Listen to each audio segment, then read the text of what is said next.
Bonjour et bienvenue à ce journal de 7 heures à la une de ce vendredi, deuxième et dernier jour aujourd'hui du sommet pour un nouveau pacte financier mondial ouvert depuis hier à Paris. Ce sommet se veut solidaire à la lutte contre le changement climatique et autres défis.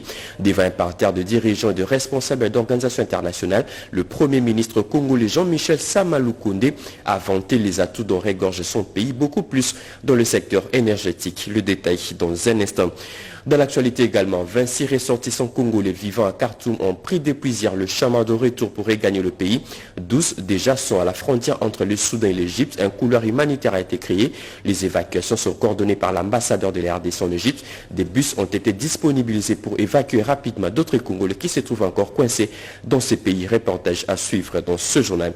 Et enfin, un nouveau record de la surpopulation carcérale à la prison centrale de Makala vient d'être atteint.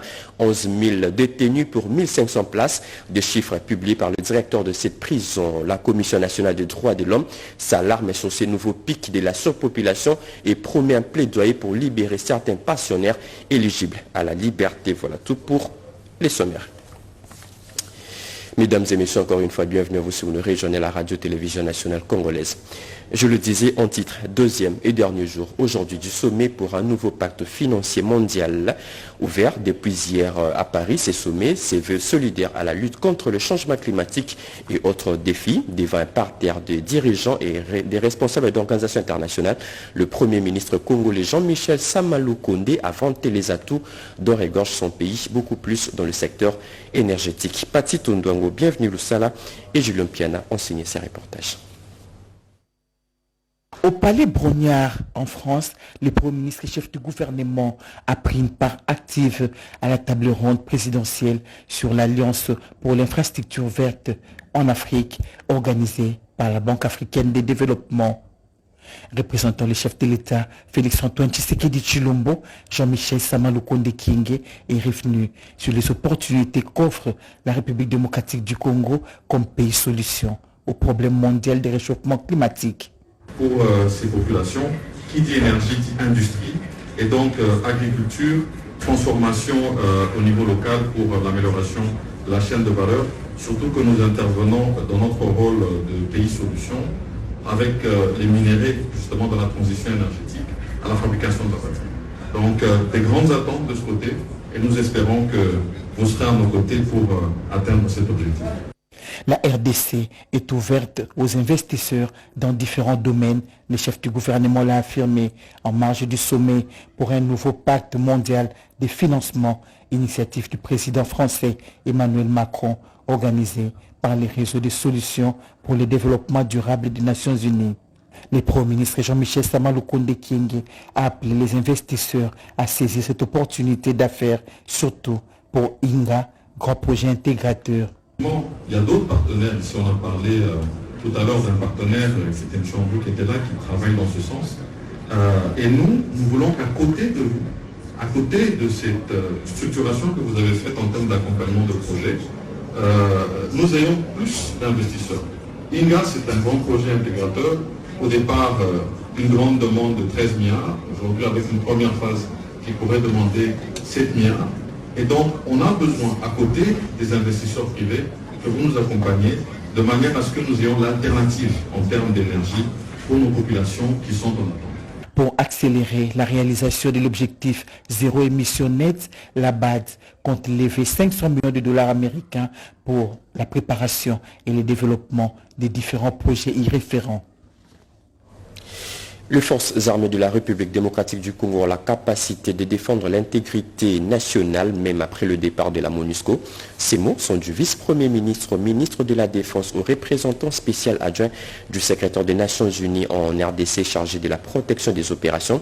Jean-Pierre Bemba a rassuré Kassim Diane sur la montée en puissance des FARDC durant la période de transition de retrait des forces onusiennes, comme nous dit Nicole Sesseploka. Les forces armées de la République démocratique du Congo, FARDC, sont capables d'assurer la défense et la protection de la partie est de la RDC après le retrait progressif et graduel de la MONUSCO. Les assurances du vice-premier ministre, ministre de la Défense nationale et des anciens combattants Jean-Pierre Bemba Gombo. C'était lors de son entretien avec M. Kassim Diagne, représentant spécial adjoint du secrétaire général des Nations Unies en RDC, chargé de la protection et des opérations. L'un des dossiers évidemment les plus importants, c'est voir comment nous allons mieux articuler la coopération entre la MONUSCO et les forces de défense et de sécurité nationale pour voir comment mettre en œuvre cette montée en puissance des forces armées de la République et le retrait progressif, graduel et responsable de la MONUSCO. Et sur l'ensemble de ces questions-là, je repars en tout cas très satisfait des assurances, des explications et du soutien du ministre. Satisfait des assurances du patron de la Défense nationale, le représentant spécial adjoint du secrétaire général des Nations Unies en RDC a exprimé la volonté de la mission onusienne d'accompagner le gouvernement congolais pour le rétablissement de l'autorité de l'État dans les provinces de l'Est, victimes de l'insécurité, à savoir le Nord Kivu, le Sud Kivu et l'Ituri. Je le disais également au sommaire, 26 ressortissants congolais vivant à Khartoum ont pris des plaisirs le chemin de retour pour regagner le pays. 12 sont déjà à la frontière entre le Soudan et l'Égypte. Un couloir humanitaire a été créé. Les évacuations sont coordonnées par l'ambassadeur de la RDC en Égypte. Des bus ont été disponibilisés pour évacuer rapidement d'autres Congolais qui se trouvent encore coincés dans ces pays où les combats font rage, comme nous dit Richard Kalala. L'évacuation des Congolais au Soudan fuyant les combats. Au total, une vingtaine dont 12 étudiants ont quitté le mercredi 21 juin la capitale Khartoum pour atteindre la frontière avec l'Égypte, située à 940 km, précisément à Wadi Alpha, poste frontalier du Soudan. Un couloir humanitaire a été créé pour permettre la sortie de nos compatriotes qui se sont retrouvés bloqués suite aux combats qui ont d'ailleurs repris 3 jours seulement après la trêve. Sur décision du Conseil des ministres, le vice-premier ministre, ministre des Affaires étrangères, Christophe Lutundula, a instruit l'ambassadeur de la RDC en Égypte, Kasongo Musenga, de coordonner les opérations d'évacuation des Congolais qui doivent retourner à leur mère patrie. Les bus ont été trouvés, ils sont en train d'embarquer, ils vont quitter aujourd'hui et ils vont être acheminés vers le Caire pour prendre l'avion vers Kinshasa. Mais l'ambassadeur m'a rassuré qu'il y a une petite accalmie qui peut permettre aux bus d'arriver jusqu'à la frontière. L'ambassadeur a eu à parler avec certains responsables soudanais et même au lieu où se trouvent nos jeunes gens, il y a eu des contacts par téléphone et donc c'est cela, nous avons saisi cette opportunité pour évacuer rapidement nos jeunes gens et voilà. Pour le reste de nos compatriotes qui se retrouvent encore au Soudan, le gouvernement de la République maintient le contact, dit le compte Twitter du ministère des Affaires étrangères, et déterminé à trouver les voies et moyens pour les assister et éventuellement organiser leur évacuation. 6 mois seulement après la 7e conférence, le membre de 8 pays de l'autorité des régulations de la poste et des télécommunications du Congo sont à Kinshasa pour la 8e édition. Pour cette édition qui durera 4 jours, les discussions portent sur l'autonomisation des agences et autorités des régulations des télécommunications pour faire face aux évolutions de l'écosystème. Guy Matundu et Guilhem Mukunga pour le reportage. Pour la seconde fois en l'espace de quelques mois, Kinshasa, la capitale congolaise, abrite la rencontre des régulateurs du continent, cette fois-ci avec les régulateurs de la région Afrique centrale. Devant les participants venus de 8 pays de la sous-région, le ministre Augustin Kibasa Maliba en appelle à adapter les législations à l'évolution de la technologie. Les mutations sans cesse de l'écosystème de notre secteur dues principalement aux évolutions technologiques nous obligent à adapter nos politiques et stratégies nationales afin de faire face aux défis et enjeux liés à ces nouvelles technologies. En tant que régulateur, ces mutations vous imposent aussi de vous adapter et d'adopter de nouvelles approches de régulation. Pour le président de l'autorité congolaise, Christian Katende, la RDC a vocation d'œuvrer à l'intégration progressive de mécanismes de régulation des télécommunications dans la sous-région. Nous sommes au centre de l'Afrique et de ce fait, nous pouvons nous retrouver dans plusieurs organisations. C'est aussi une raison d'être acteur dans le regroupement des régulateurs de cette zone. C'est la raison pour laquelle nous sommes aussi présents. C'est le Congo-Brazzaville qui assure la présidence tournante de la conférence des régulateurs d'Afrique centrale. Des efforts qui viennent encore une fois de plus d'être couronnés. Le ministre de Médias et Communications et porte-parole du gouvernement, Patrick Mouyaya, a reçu hier un prix des mérites pour son concept de changement de narratif et le travail qu'il abat depuis son avènement au gouvernement. Prix remis à l'occasion d'une soirée des galas de charité organisée par l'ambassadeur international pour la paix. Encore une fois de plus, Richard Kalala. C'est au cours d'une soirée de gala et de charité pour la paix dans l'Est de la RDC, organisée le mercredi 21 juin 2023 dans l'enceinte de Pullman Hotel de Kinshasa, que l'ambassadeur international de la jeunesse pour la paix, Trésor Bagayamoukoué Biamungu, en compagnie des légendes du sport congolais, ont décerné un prix de mérite au ministre de la Communications et Médias, Patrick Mouyaya Katemboué. Ceci vient récompenser l'initiateur du concept changement de narratif que le ministre de Communications et Médias pour le travail remarquable abattu au sommet de ce ministère. Empêché pour son voyage aux côtés du Premier ministre en France, c'est son conseiller Serge Ngouya qui va brandir le trophée en forme de colombe devant les différentes personnalités présentes dans la soirée avant d'élire les mots du ministre et bien sûr remercier les organisateurs pour l'attention accordée. La vision du nouveau narratif que prend aujourd'hui notre ministre n'est autre que celui que veut le chef de l'État, président de la République, unir nos efforts pour construire un Congo nouveau, un Congo fort. La paix, c'est tout ce que nous voulons de plus, a conclu Serge Ngouya, tout en encourageant cette initiative. Aux côtés des légendes congolais de Kinshasa, celles de Brazzaville ont également participé à cette soirée de gala et de charité pour lancer un message de paix et de l'unité dans la sous-région. À cette rencontre organisée autour des légendes du sport congolais, dont celle du ballon rond, plusieurs autres prix étaient décernés à d'autres personnalités. C'est le cas du chef de la maison civile, du chef de l'État. Une vente aux enchères des maillots a été initiée dans le but de collecter des fonds pour soutenir les victimes des guerres dans l'Est de la RDC. Après la vente aux enchères de maillots, des signets de main du prince de Monaco ont été remis à titre symbolique au chef de l'État et à son épouse par l'international congolais Dis Kene. Les portes de la radio-télévision nationale congolaise étaient grandement ouvertes hier pour accueillir une note de marque. L'ambassadeur des États-Unis en RDC, accueilli par la directrice générale de ces médias publics, Sylvie Elengue, accompagnée du directeur général adjoint et du président du conseil d'administration. La diplomate américaine qui a visité tour à tour toutes les installations de la RTNC était venue s'informer de l'organisation quotidienne de ces micro-médias. Souzingoy pour le reportage.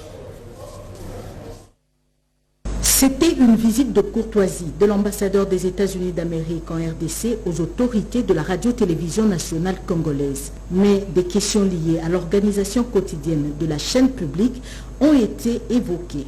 Dans ces échanges avec Madame le directeur général de la radio-télévision nationale congolaise, Sylvie Elengue Nyembo, entourée du président du conseil d'administration et le directeur général adjoint, la diplomate américaine a été éclairée sur le rôle de la chaîne nationale dont la diffusion des informations en temps réel et la couverture médiatique des grands événements nationaux et internationaux tels que les 9e Jeux de la francophonie qui va se dérouler du 28 juillet au 6 août 2023 à Kinshasa. La RTNC a été retenue comme radio-télévision diffuseur hôte de ce grand événement. Lucie Temlin s'est également interrogée sur le combat que mène la RTNC dans la désinformation et comment elle s'y prend pour équilibrer les informations.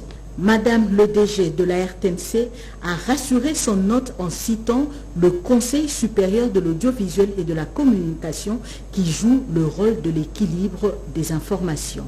L'ambassadeur des États-Unis a félicité la RTNC pour les efforts fournis. J'ignorais l'ampleur de cette institution, donc merci pour cette opportunité. On s'est échangé sur plusieurs sujets et on s'est mis d'accord surtout sur l'importance, surtout dans cette période préélectorale, pour la population d'avoir accès à l'information juste, équitable. Les États-Unis sont vraiment fiers des activités que nous avons entamées au long des années au profit des journalistes congolais pour la formation, pour leur donner les outils pour devenir vraiment les professionnels des médias et on va continuer dans ce sens. La diplomate américaine a profité de cette rencontre pour visiter également les installations de la chaîne nationale, notamment les studios TV, radio et l'Institut congolais de l'audiovisuel. Une firme indienne spécialisée dans le domaine agricole veut poser ses valises en RDC. Le patron de l'entreprise Continental Construction a émis ce vœu au vice-premier ministre, ministre de l'économie nationale, au cours d'un échange entre les deux personnalités. Bien après, Vital Kamere a discuté avec le directeur régional Afrique de l'Organisation des Nations Unies pour le développement industriel ONUDI autour de l'économie résiliente. Animbalaka et Romain Bouta nous en disent long. Une semaine après leur rencontre à New Delhi, le vice-premier ministre au ministre de l'économie nationale Vital Kamere reçoit le patron de la firme Continental Construction à Kinshasa, une firme indienne d'une expertise avérée dans les domaines agricoles. Cette rencontre marque le début de la concrétisation de l'entente mutuelle entre cette entreprise et le gouvernement congolais à travers son envoyé au conclave de New Delhi. Ils sont heureux d'être là pour pouvoir justement discuter du potentiel du Congo, des projets d'investissement qu'ils ont pour le Congo. Madame, c'est la première fois qu'elle est là et elle est ravie d'être là et de voir qu'effectivement il y a un potentiel pour le développement du Congo. Le vice-premier ministre Vital Kamere a également échangé avec une délégation de l'Organisation des Nations Unies pour le développement industriel, ONUDI en sigle. Leurs échanges ont tourné autour des stratégies à mettre en place pour créer les conditions de résilience de l'économie congolaise. L'ONUDI est tout à fait disposé à accompagner le gouvernement, à accompagner les ministres, puissent vraiment booster cette vision du président de la République qui vise les changements au niveau structurel de l'économie. Une économie résiliente, elle est soutenue d'abord par l'activité industrielle. Ça veut dire qu'elle est soutenue par la capacité de production au niveau sous-sectoriel. Et nous avons pu échanger avec son Excellence pour recueillir aussi ses orientations et ses directives. Le patron de l'économie nationale a insisté sur la vision du chef de l'État, Félix-Antoine Tshisekedi Tshilombo, qui veut impulser le développement de la RDC par l'action économique à travers notamment l'accroissement de la production agricole, la création des infrastructures énergétiques et la mise sur pied d'une politique incitative susceptible d'attirer à la fois les investisseurs locaux et étrangers. Et puis, ces dates à inscrire sur les agendas du 27 au 28 juin prochain va se tenir la 3e édition du Forum national sur la vaccination et l'éradication de la polio en RDC. L'annonce a été faite par les coordonnateurs du Conseil national de la couverture santé universelle au cours d'un point de presse. Regardez. Garantir un accès universel au vaccin reste la détermination du chef de l'État, Félix-Antoine Tshisekedi, en vue de sauver des millions de vies des enfants congolais. C'est dans cette optique que le 3e Forum national sur la vaccination et l'éradication de la poliomyélite sera organisé à Kinshasa du 27 au 28 juin, comme l'annonce le docteur Polydor Mbongani Kabila.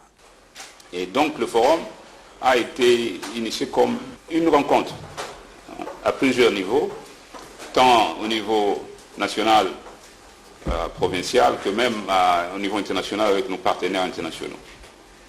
Au niveau national, bien sûr, il y a l'implication du président de la République lui-même, qui nous a fait l'honneur de prendre part à tous les forums organisés jusqu'à ce jour. Les 2 premiers que j'avais déjà mentionnés, et il est aussi prévu qu'il vienne participer à ce 3e forum personnellement. Déjà, la RDC s'est engagée à contribuer avec une somme de 18 millions de dollars pour appuyer les efforts de la vaccination. Objectif, atteindre 80% des couvertures vaccinales d'ici 2024. Donc de gros efforts sont en train d'être faits et aussi bien sûr des efforts d'éducation, d'engagement de la communauté. Rappelez-vous qu'avant qu'on commence avec les forums, on était à 35% de taux de couverture vaccinale. Nous sommes bien sûr à 45%, nous avons amélioré de 10%. 11% à peu près. L'idée, c'est d'arriver jusqu'à 80% de couverture dans la première année d'ici 2024.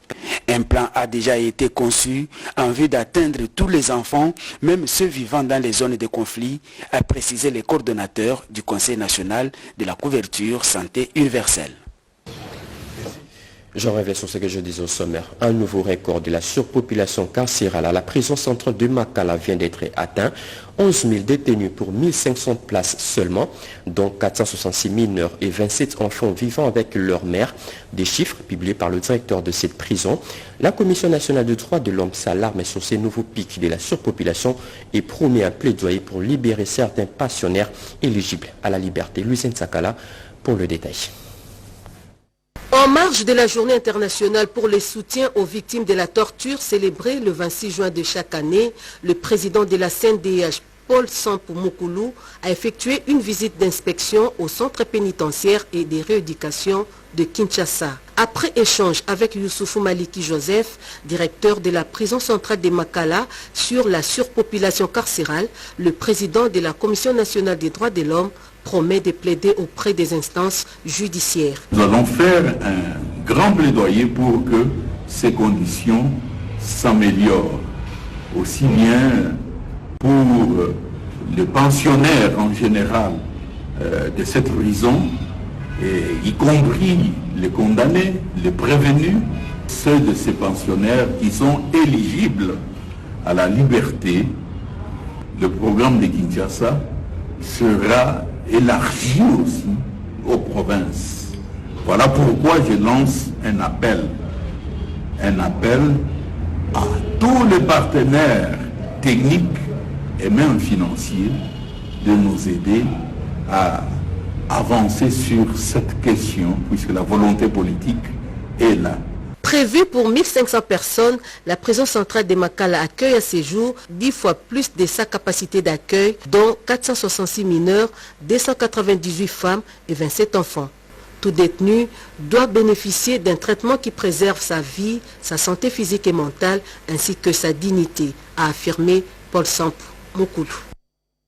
Le projet de loi portant reddition des comptes de l'exercice budgétaire 2022 désormais sur la table de la Cour des comptes pour un examen minutieux.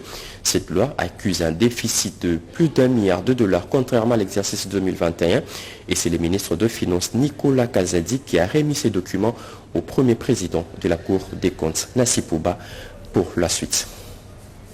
Le projet de loi portant reddition des comptes de l'exercice 2022 vient d'être déposé par le ministre des Finances publiques, Nicolas Kazadi, à la Cour des comptes auprès du premier président, Jimmy Ngangangwaka, ce mercredi 21 juin 2023, au siège même de cette institution supérieure de contrôle des finances publiques. Une première de voir un ministre des Finances du gouvernement venir déposer personnellement ce précieux document à la Cour des comptes. Le ministre des Finances vient, par cet acte, se conformer aux prescrits de l'article 28 de la loi relatif aux finances publiques qui lui confère la supervision du projet de loi portant reddition des comptes. Il faut respecter les institutions. La Cour des comptes est dans son rôle, donc j'ai le devoir de venir déposer ce projet de loi avec toute la solennité et le sérieux qu'implique cet exercice important, celui de rendre compte. Le premier président de la Cour des comptes a à son tour expliqué ce qu'il faut comprendre par la loi portant reddition des comptes. C'est une loi qui constate le résultat final de l'exécution de la loi des finances de l'année. La même loi approuve les différences qui existent entre la réalisation et les prévisions. Et nous avons ce devoir-là, donc c'est un contrôle de l'exécution de la loi des finances. Le respect des transmissions obligatoires des différents documents à la Cour des comptes auxquels avait fait allusion le premier président lors de sa réception par le premier ministre Samalou Kondé augure une nouvelle ère de bonne gouvernance financière en République démocratique du Congo. Une première en RDC, la semaine canadienne vient d'ouvrir pour la première fois ses portes à Kinshasa. Pendant 3 jours, les participants vont évaluer la coopération bilatérale économique congolo-canadienne pour un bon climat des affaires en RDC. La mise en place d'une plateforme d'échange entre les Congolais et Canadiens est attendue au terme de ces travaux. Toto Célestine Sungu et Junior Bonyoma nous en disent long. Cette première édition de la semaine canadienne entend explorer le secteur de l'éducation, transport, hôtellerie et du tourisme. C'est une première édition. Nous, ce qui nous importait, c'est déjà de connecter, de mettre en place une plateforme d'échange où est-ce que les Canadiens et les Congolais pourraient aborder certains sujets de façon transparente. Franchement, commencer déjà à explorer dès aujourd'hui des opportunités qui peuvent se créer entre les différentes entreprises. C'est un cadre de concertation entre les entrepreneurs canadiens et congolais en vue d'un partenariat mutuellement avantageux. L'objectif de la semaine canadienne en RDC est de nouer des liens, former des partenariats et encourager les échanges bilatéraux entre la République démocratique du Congo et le Canada. Nous avons travaillé sur le climat des affaires. Nous avons démontré de manière assez claire que, bien sûr, on peut travailler sur tout ce qui est réglementation et organisation, mais il faut surtout travailler sur la compétitivité de la nation. Et la compétitivité de la nation passe par des infrastructures, les gens le disent, mais elle passe surtout sur la santé des personnes et le savoir-faire des personnes. Cette activité vise le rapprochement entre Canadiens et Congolais dans plusieurs secteurs d'activité. Pour Orange, c'était vraiment une grande opportunité déjà de rencontrer de nouvelles entreprises, mais aussi de pouvoir discuter en fait de nos différentes solutions de connectivité. En initiant cette activité, le président de la Jeune Chambre de commerce au Québec, Fabrice Ntompa, veut réseauter les entreprises congolaises et canadiennes. Et puis, cette mise en garde, désormais, tous les appels d'offres seront publiés sur le site de l'ARSP ou autre site de l'État pour permettre à tout le monde d'avoir l'opportunité d'accéder au marché de la sous-traitance. Mise en garde lancée par le directeur général de l'autorité de la régulation de la sous-traitance dans le secteur privé lors d'un dîner d'affaires organisé avec les entrepreneurs et opérateurs économiques congolais et étrangers. Suivez. Pour marquer d'un cachet spécial la clôture des activités de la semaine minière de Lubumbashi, le patron de la sous-traitance dans le secteur privé en RDC a comme prévu offert un dîner d'affaires et de réseautage au restaurant Catch à un grand nombre de responsables miniers internationaux aux côtés desquels Miguel Cachal-Katembe a associé plusieurs opérateurs économiques et sous-traitants congolais qui ont pris part au DRC Mining Week édition 2023, qui a connu la participation des différentes autorités provinciales et nationales. Parsemé de numéros d'humour et de l'agrémentation musicale, ce dîner de networking a été ouvert par Madame le directeur provincial de la RSP au Katanga, Bijou Mouchitoukat. Les contacts soient établis entre les entreprises principales et les sous-traitants en vue de faciliter l'accès au marché de la sous-traitance. Éric Monga et Louis Watoum, tous animateurs actifs à la Fédération des entreprises du Congo, ont tour à tour pris la parole afin de partager leur expérience. Avant de ponctuer cette soirée des retrouvailles, le Miguel Cachal-Katembe s'est adressé à ses invités par des phrases claires qui expriment tout simplement sa détermination à revaloriser les sous-traitants congolais, vœu cher du président de la République. Désormais, les appels d'offres doivent être publiés sur notre site ARSP. Ça doit être publié sur le site de l'État pour permettre à tout le monde d'avoir l'information. Le président de la République, Félix Antoine Tshisekedi Tshilombo, donne l'opportunité à tout le monde d'accéder au marché de la sous-traitance. Il y a lieu de souligner que le DG de la RSP croit dur comme fer en sa démarche déjà entamée visant à créer de nouveaux riches congolais à travers la sous-traitance. Promotion des produits agricoles en RDC, un nouveau plan stratégique et en plein chantier.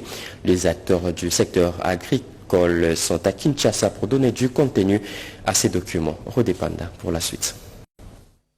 1,6 milliard de personnes dépendent des forêts pour leur emploi, la subsistance et l'agriculture, pratiquée à plus ou moins 60% par la population de nombreux pays africains, indique la FAO.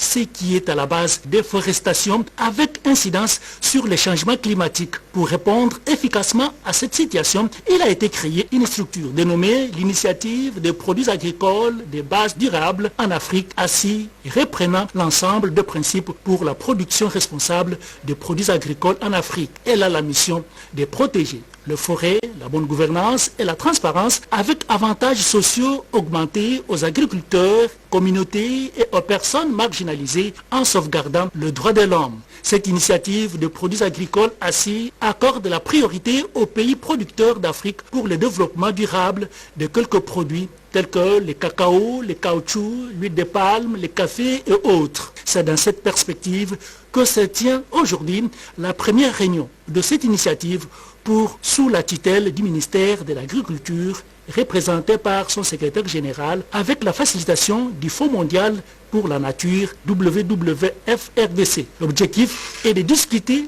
de la transition de l'initiative pour l'huile de palme à celle de produits de base durables en RDC, afin de consolider le plan stratégique de cette plateforme intégrant d'autres produits avant d'élaborer le plan d'action 2023-2024, adopté en ce jour. Institutionnalisée en 2018 en RDC, cette plateforme se concentre jusque-là sur la production durable de l'huile de palme. C'est fini pour ce journal de 7 heures. Mesdames et messieurs, ce journal a été réalisé par Mamita Bangoulou, Peshomo Bengaya Kasongo. La partie technique a été assurée par Henri Alimasi, Emile Zola, Alain Galia, Princesse Julie, Redin Pouilly ainsi que Alain Galia. Merci de nous avoir suivis. L'actualité continue sur nos antennes. Retrouvez à 10h Jemima Mogo pour les actualités africaines. 13h et Mendaya. Très bonne suite des programmes. Moi, je reviens demain. Bon début de week-end à toutes et à tous. Au revoir.